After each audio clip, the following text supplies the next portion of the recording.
Well, we're here again on behalf of the Edgar County Watchdogs. I'm Kirk Allen. This is John Kraft.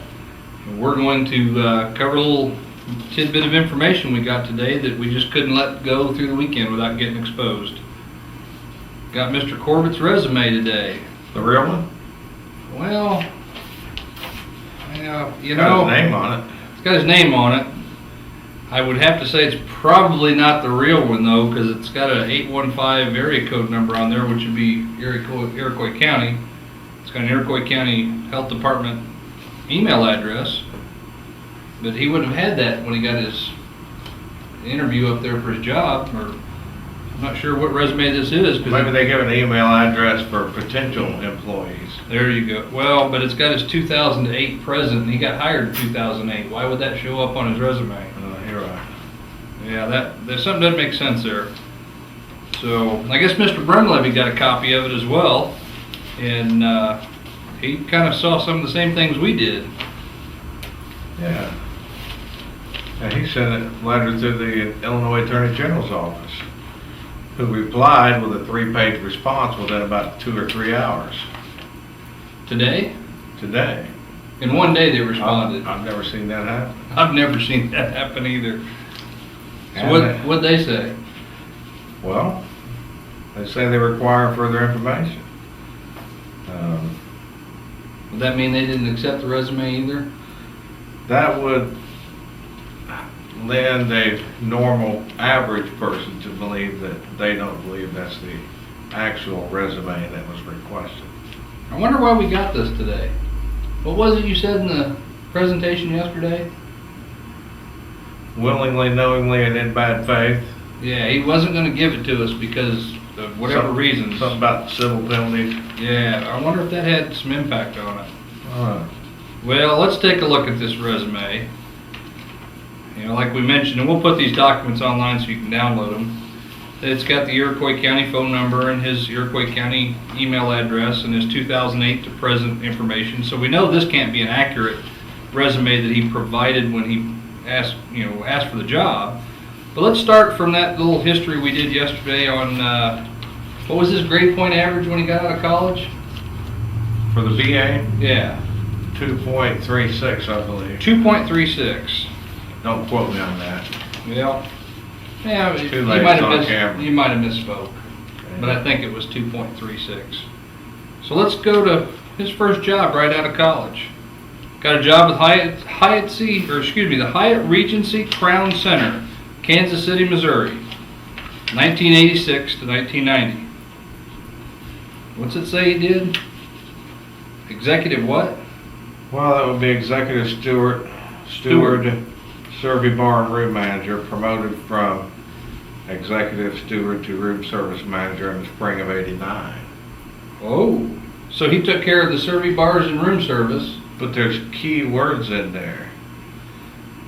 From '86 to '90, he started out as executive steward, service bar and room service manager, and was promoted in the spring of '89. You won't see that on his stuff from Perry County, but we'll get to that. Oh yeah, that's true. Consolidation of the survey bar and room service department capital drastically reduced overhead costs. Do you think that's something that the survey bar manager did, or would that be the hotel manager that consolidates those programs? Probably the hotel manager. Before we go any further though, you know, when he was applying for his job, he was already a member of the Ford-Iroquois Health Improvement Coalition. Oh, that's right. That's under that professional memberships and volunteer activities that's on his resume. Yeah. Oh, I wonder how he did that. Well, let's move on. He didn't stay there in Kansas City too long. He was there from '86 to '90, and then he hopped over to Dallas, Texas, Hyatt Regency in Dallas. And you get ready for this. He was the beverage manager. See, he was a service manager before, and then he goes to Dallas. He becomes the beverage manager, and he won the manager of the month and the quarter. Well, it was over a $4 million beverage operations at 2 banquet facilities and 4 high-volume bars. So, I wonder, was he the bartender? Do they call them beverage managers? Probably. Then he came a little closer to our turf. In '92, he left there and went to Hyatt Regency in Indianapolis. Became the banquet manager. He manages a lot of stuff. Yeah. Manager, banquet manager, and restaurant manager. What's that say there at the bottom? Won Manager of the Year in 1994. Manager of the Year. This is remarkable. And it says he was promoted again, so he's not saying he held the same job from 92 to 95. That's a key point. That would be correct. Promoted to banquet manager in the fall of '93. But he leads you to believe that if you just read the first part of it, he was the banquet manager the whole time. Well, we move on a little closer. 95 to 98. He leaves Indianapolis and he goes to St. Louis. Hyatt Regency, St. Louis. Any guess what his job was? Food and beverage manager. Worked in each of the food and beverage departments as department head. I guess if you're the manager, you would be the department head. Increased revenues by 8% over the annual budget. That's interesting. That's an exciting fact for a resume. Yeah. He leaves there and goes to Embassy Suites in St. Louis. I figure, I mean, what did he take in college? Was it a BA in sociology? Yeah. How in the world did he get into the motel management side of things? That's interesting. Diverse clientele. There you go. What did he do at Embassy Suites in St. Louis? Not Hyatt Regency. He's now gone to Embassy Suites from '98 to 2000. Food and beverage director. Food and beverage direct. What food and beverage did he direct? Daily operation of the... I'm sorry, I can't help it. I travel a lot, so I use these particular items in the hotels. Coordinated the daily operation of the complimentary breakfast. That's good. Handled room service, restaurant, lounge, and catering departments. Okay. St. Louis University. Graduate assistant in 2002. Graduate assistant. Organized and maintained working coalition forums to improve healthcare services and access issues in the city of St. Louis. Analyzed information from community forums and aided in its publication. Let's see, collected and analyzed qualitative information from community, would that be like from topics? Well, if you're a preacher, you might use topics. 02 to 03, so that would have been right there towards his master's degree, finishing up his master's. St. Louis University research assistant.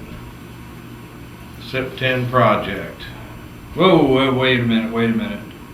I've got his Illinois Department of Public Health application for his administrator's license. It says he developed data management program to track data from the SIP 10 project.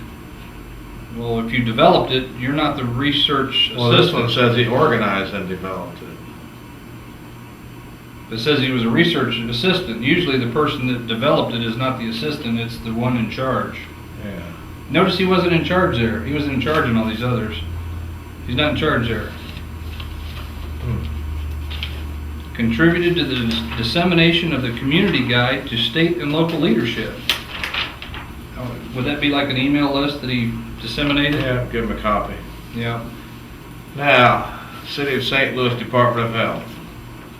Epidemiology specialist. Supplemented a foundational systemic bioterrorism protocol. Well, his application to IDPH said he was in charge of the City of St. Louis's bioterrorism program. Well, here it says developed a syndromic surveillance system for bioterrorism. Well, that doesn't sound like he's in charge of the bioterrorism program for the City of St. Louis. Gave in-service first responders training for potential bioterrorism agents. Well, then I would have to say his application to IDPH would be false with the claim of being in charge of bioterrorism programs, because in the emergency service industry, all first responders get that training He in-house. probably forgot what he told them when he typed this one up. Oh, that's right, because this one's, we know this one's new because it's got current stuff, so it obviously wasn't from before. Yeah, Perry County Health Department, 2004 to 2007, administrator. No, he said he wasn't the administrator, he was the deputy administrator. Well, this said he was. Well, And he's even implying he was administrator the whole time because in previous jobs, he was it mentioned promoted. that he was promoted within the job to whatever job without changing the dates. Good point. And he doesn't say that here, so that means he was the administrator for 2004 through 2007. Good point.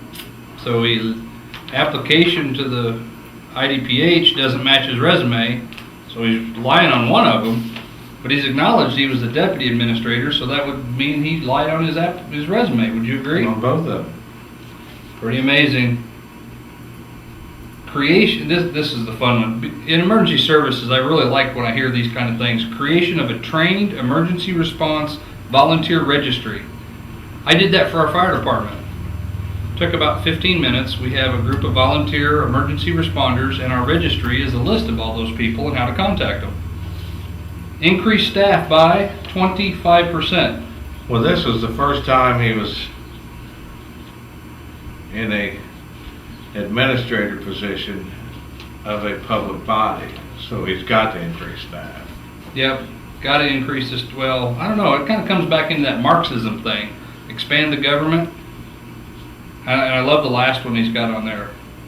Created a fourfold increase in media exposure. Yeah, How do you measure that? don't have a clue. What's 4 times 0? 0. So if you had no media exposure before, you got done now? That was 04 to 07, administrator. His own words confirm he wasn't the administrator, so he lied on his resume or whatever this The document last is. item was 2008 to present. So if he was hired in 08, this would not have been his resume.